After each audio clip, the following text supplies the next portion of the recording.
Well, welcome to the second part of the lecture for today's class on family systems and understanding your own family's impact.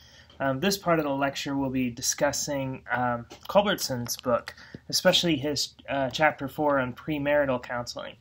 And the discussion I had with you last time about becoming a researcher on your own family and how doing so could illuminate what you bring to your family relationships is especially pertinent here, because without doing something like a genogram, you won't necessarily be aware of your expectations around a marriage, and so you won't necessarily have a framework for understanding what your expectations are with marriage and what it would take to leave your family of origin and what the quality of a marriage might be that you're expecting.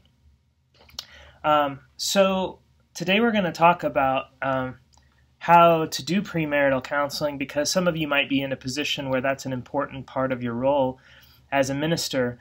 And I would argue that Culbertson, because he's familiar with the family systems literature, is maybe a step or two forward in terms of the framework he provides us for understanding pastoral care when it comes to premarital counseling.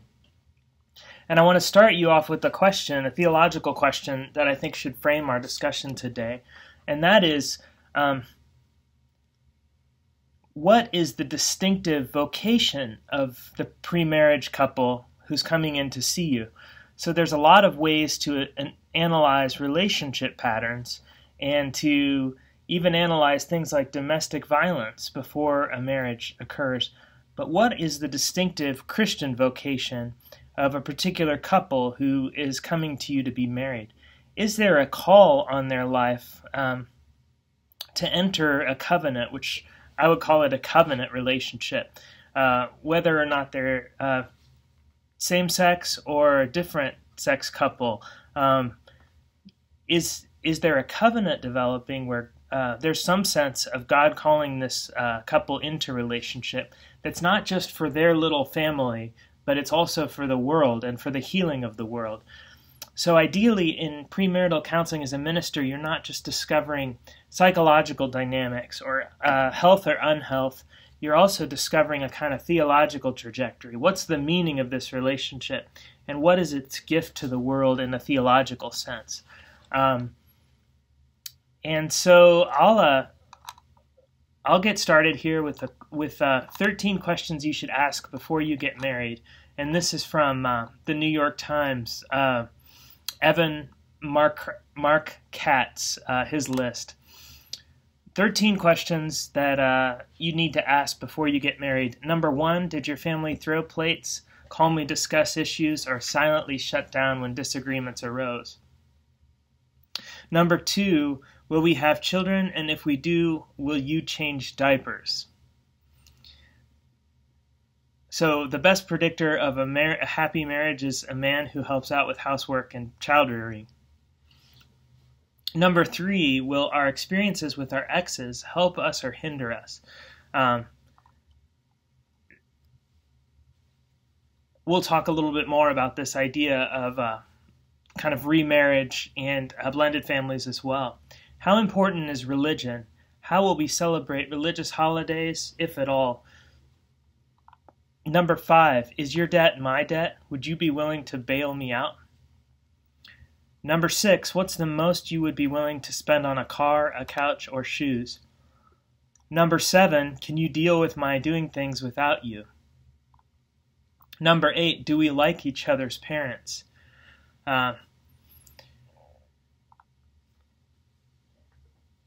It's important to carve out a kind of a space in a new relationship for that relationship and its distinctive character, kind of before you enter into family responsibilities with your family of origin. And both partners should have some sense of what that might be like. Number 9, how important is sex to you? If you're going to have sex with one person for the rest of your life, you probably need to find a compatible partner. But the tricky part is that sex, like most things, is a moving target, and it changes across the lifespan. Number 10, how far should we take flirting with other people? Is watching pornography okay? Number 11, what do you know all the ways that I say I love you? Number 12, what do you admire about me, and what are your pet peeves? Positive affirmation is an important part of any partnership. And then number 13, how do you see us 10 years from now?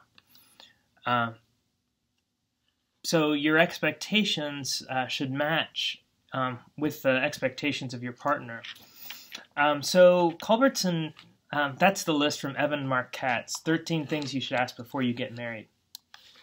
So Culbertson, in this chapter, is kind of providing a framework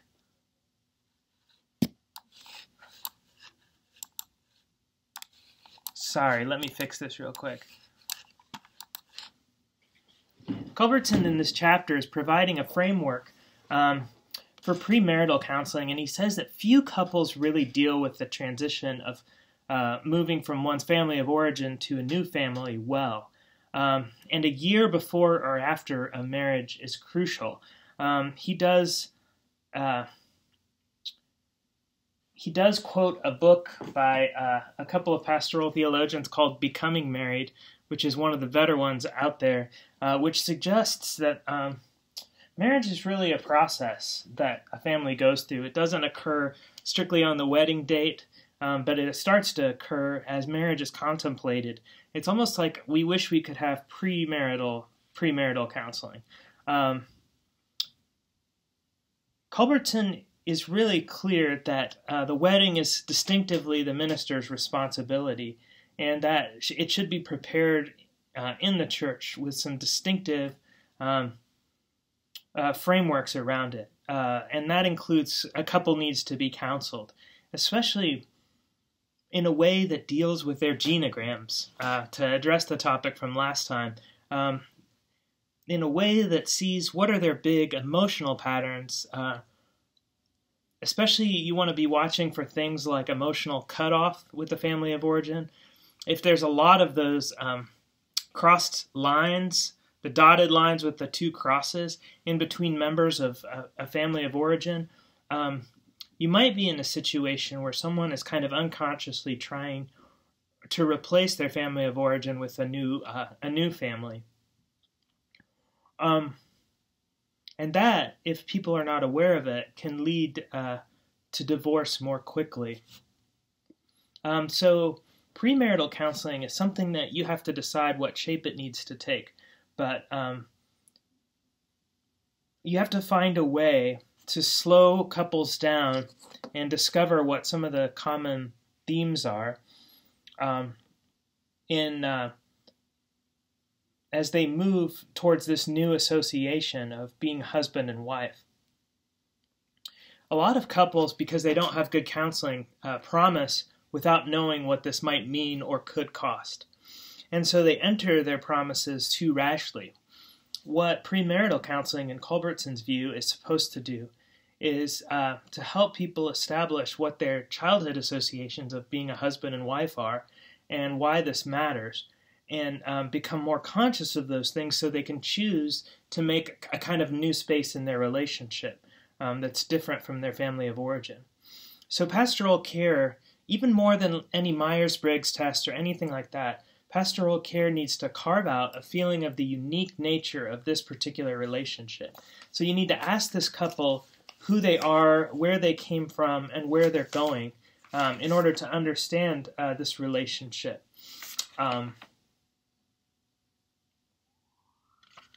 So you need to schedule premarital counseling.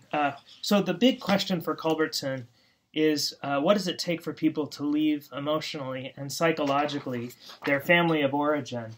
And I really love this question. He says there's a lot of ways to leave a family without really leaving. On page 122 and 123 of Culbertson's book, he says you can have an unnoticed departure where the entire family behaves as though paying attention to the process will stop or make it worse. You can have a hidden departure, announcing from a distance that one has left. You can have leaving angry, this is the "you people drive me crazy, you're the source of all my problems," and then you have a hard time going home again. You can have a pretended leaving.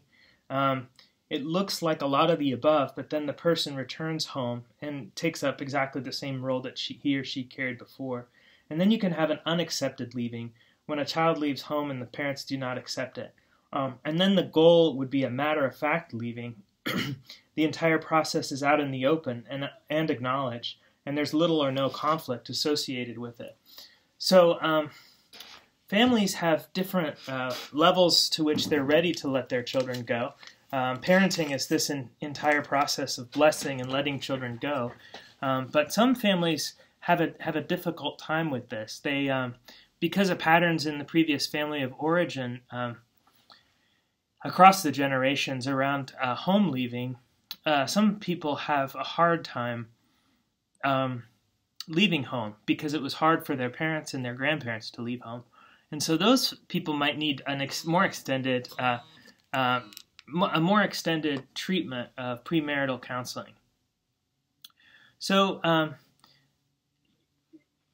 Culbertson argues that you need to schedule the counseling a good 3 months ahead, 6 months ahead of the marriage, and make sure that you have plenty of time to work with this. Ideally, you would have maybe 2 or 3 sessions where you could deal with the business, but also get to people's genograms. And you might talk about the genograms that are the most, for the person who seems the most aware of their family first. And you could take 1 session each on each member of a premarital couple's genogram.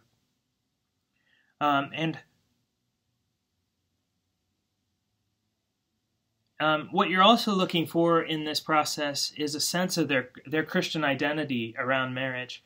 So you're looking for what marriage means for them within the Christian story. And you also are looking for some sense of how God might be calling them to be a couple beyond just their meeting the needs of their romantic coupling. But do they have a kind of theology of marriage that's emerging from their story? So ministers also need to be watching for signs of abuse, because a lot of battering happens in couples where there will be domestic violence. Signs of that battering occur early on in a marriage, even before the marriage happens. Some of those signs include if someone is really controlling in a relationship and they want the other person to change everything about their clothing or reduce their engagements with their friends or family. Those would be some signs that there could be an unhealthy pattern of control and domination that could eventually lead to battering. If you sense that there's unhealthy dynamics in a relationship, you really need to have a separate conversation with the spouse that you believe is being battered or controlled, and ask them if they're safe in their partnership, and then give them some resources for leaving that relationship, including Safe Austin is a shelter in the area that deals with this.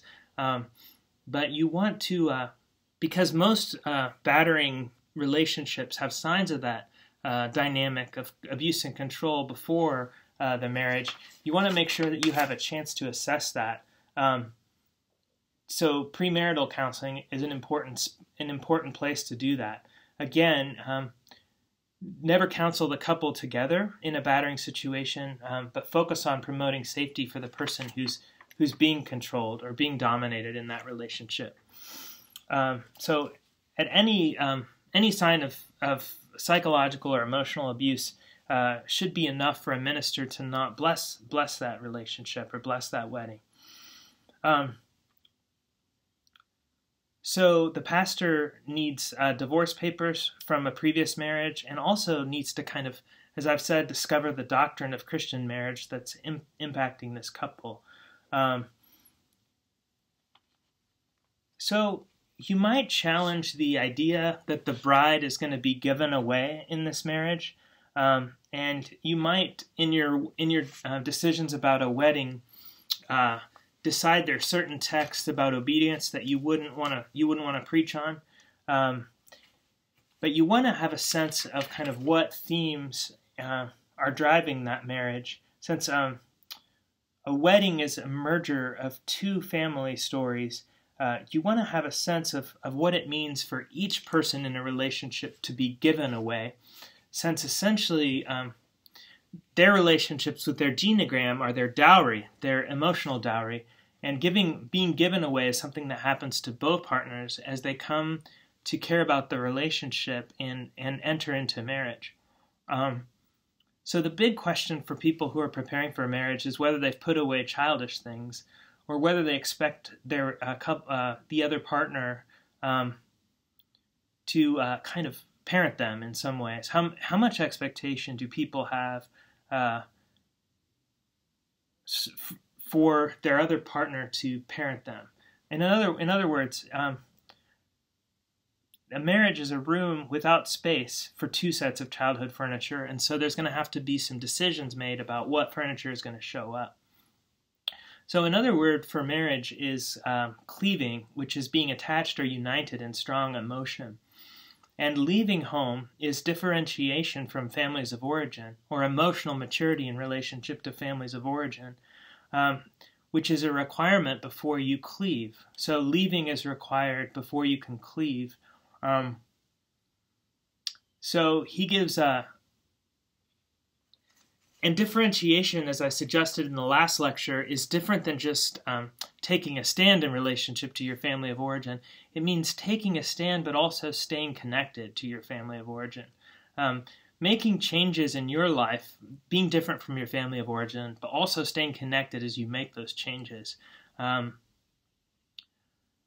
So people who have left home and cut off a relationship, which you can tell if they never return home for weddings or funerals, if they aren't in touch with the challenges of day-to-day life with their family members, those people actually have higher levels of emotional intensity as they enter a new relationship. And they're not, it's a little bit harder to commit in a new marriage relationship. So one of the most interesting ideas in this chapter, I think, is that you would have a ritual of leaving before, for all the families together before the wedding itself happened. And this is something that I had read this chapter before Carolyn and I got married, so this is something that we did with our families. On the very day of the wedding, we had our two sets of parents come together and say the things they needed to do to say, to bless and give us away to one another. And so they had a chance to do some of that grief work and blessing before the marriage itself happened, so that all the weight of the family of origin issues isn't placed on the wedding itself as a ritual. So that can be important, especially if there's some challenges in terms of leaving and cleaving. So look again. Invite you to look at people's genograms rather than just a personality inventory. Prepare and enrich and that kind of thing is fine, but I think genograms are much more interesting when you do premarital counseling, because they deal with the invisible loyalties and balances of power in people's lives. As Harville Hendrick said, people marry that part of home that they haven't had the courage to leave, and a sign of being ready for marriage is beginning to forgive parents for not being all that they needed, all that we needed them to be. So each couple, as a way of getting to this, could bring a motto of their family tree. It could be something like, know yourself, to your own self be true, pull yourself up by your bootstraps. Each family has its own motto. Be successful at all costs. And you could share your family mottos with one another. You could also bring photo albums and memorabilia to the counseling session to supplement the genograms. This could be really powerful. Some of the big issues to watch out for long-term in marriage is conflict and conflict resolution. So what they found is people's couple relationships tend to disintegrate over time, and marriages tend to become lower quality over time. And so understanding how couples have conflict and helping them with that can be a really important aspect of the premarital counseling process. One great book for that is 10 Lessons to Transform Your Marriage, where Gottman talks about the relationship dynamics that are most likely to lead to divorce. And he's become really like the recognized expert in analyzing those marriage dynamics and helping people change those dynamics. So there's really 4 different kinds of marriages that people can have that they're entering.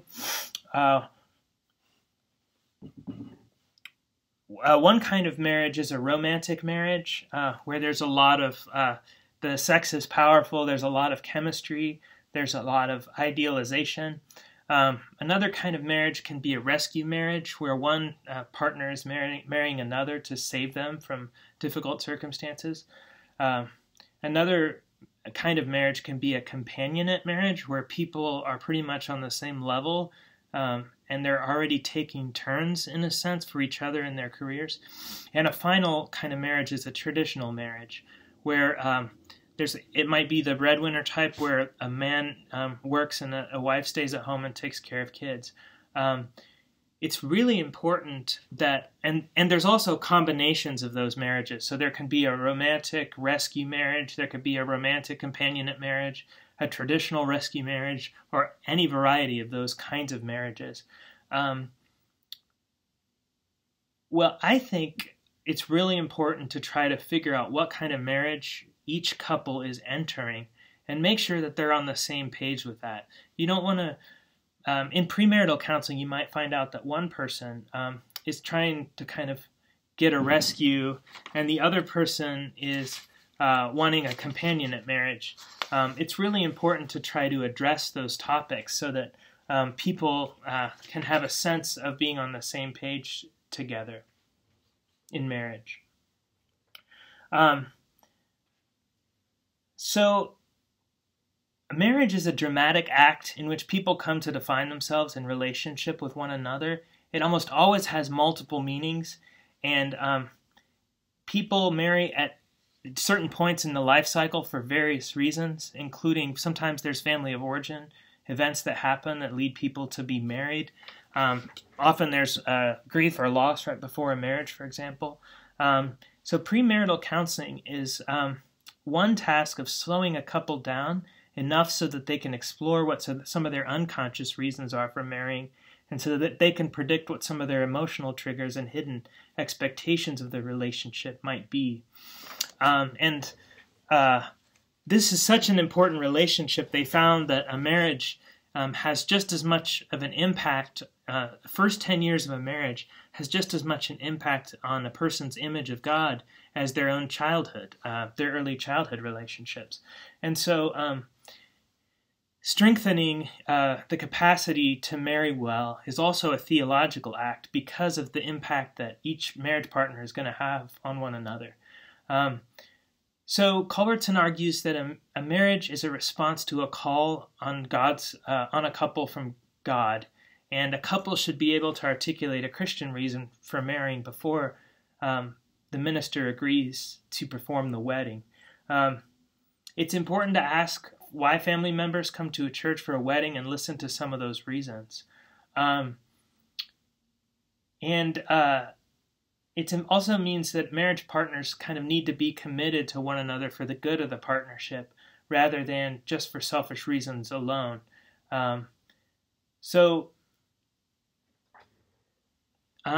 There's a lot of talk about how to talk about things like money and sex and intimacy, but I think it's also important to focus on genograms and family systems issues just as much as these concrete practicalities. If it's a remarriage, it's also important that a person who's divorced doesn't have like a really strong story about the divorce all being the other person's fault, but has some sense of culpability or accountability for the end of that marriage. And then the children from that divorce should come to premarital sessions so they can have a voice in the new family arrangements. So without all of that, it can be difficult for someone to promise again in a marital session. It's important that everything comes out on the table in premarital counseling, because most of the problems that couples have won't be resolved before marriage, and those problems then become part of what ends up being in marriage counseling as kind of the non-negotiables that can lead a couple to break up. So it's important to at least know what those issues are and name them.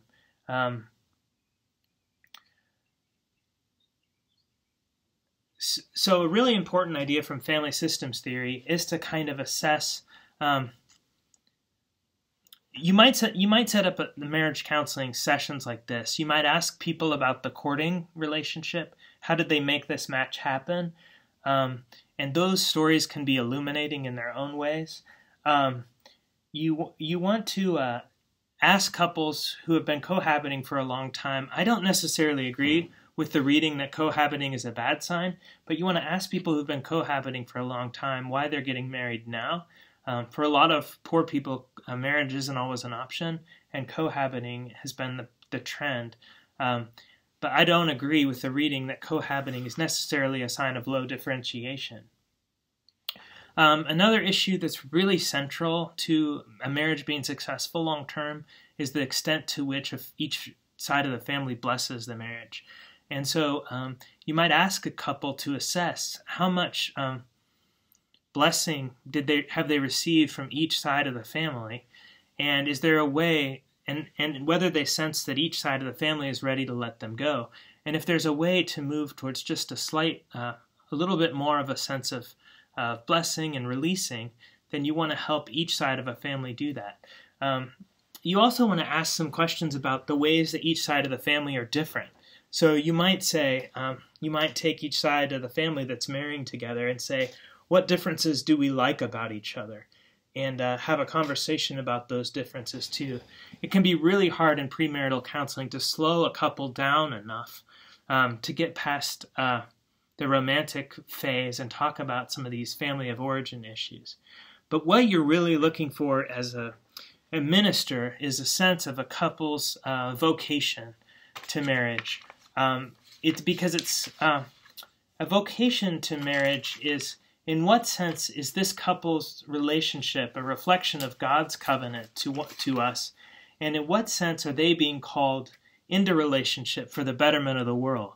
Not just to make their own children happy or more satisfied or to take care of their family, but in what way is their marriage a kind of a step into God's mission in the world or God's vocation in the world? And that's a distinctive lens that you bring as ministers to the pastoral task of premarital counseling. The most important thing is that you can always slow this process down, and you have a right to say no to marrying a couple. If you don't feel like, if you see warning signs, or if you don't feel like the reasons are strong enough. Some of the warning signs that for me would be really significant would be signals of emotional abuse or control, cycles of battering. And another one that I would want to watch for are big patterns of emotional cutoff in the family of origin that aren't adequately acknowledged or people don't seem aware of. And then the decision really comes to you as a minister to foster that couple getting the right kind of help, but don't feel like your role as a minister is as a gatekeeper for the institution of Christian marriage. So don't feel like you have to marry someone simply because they like your church or they like your chapel. Marriages are so important, and they're a distinctive gift across the lifespan. So what can you do in premarital counseling to make sure that the love that you see developing in this couple, same-sex couple or heterosexual couple, can be strengthened and come to its full expression? I'll share one more thing that Carolyn and I have begun to do for one another that's been really helpful in our marriage. We've started taking little sticky notes and leaving those sticky notes by the bedside for one another with a list of 4 or 5 prayer requests for the week, and we do that on Sunday. And then we pray for one another throughout the week, and that's been a really helpful act in our marriage in the last few months. That's helped us get past some of the conflict and draw God in as an active partner in our relationship. There's something really powerful about praying for one another as a couple, and also praying specifically for what are some of the kind of the heart's deep needs and desires for each member in the couple. And then suddenly the conflicts kind of dissipate, or the same old fights don't seem quite as important when you start to share on that heart level with one another. Culbertson says later on in this book that the sign that somebody has become married is that they begin to take their spouse's concerns as equal or greater than their own concerns. So that's a developmental process that takes maybe 5 to 10 years. It definitely doesn't happen in the first year for most couples, but the sign of marriage is that each partner begins to take their spouse's concerns as equal or more valuable than their own. And that's a developmental process that's a signal that a marriage has happened. Okay, thank you so much for listening to this lecture. I appreciate it, and we'll see you in class on Friday.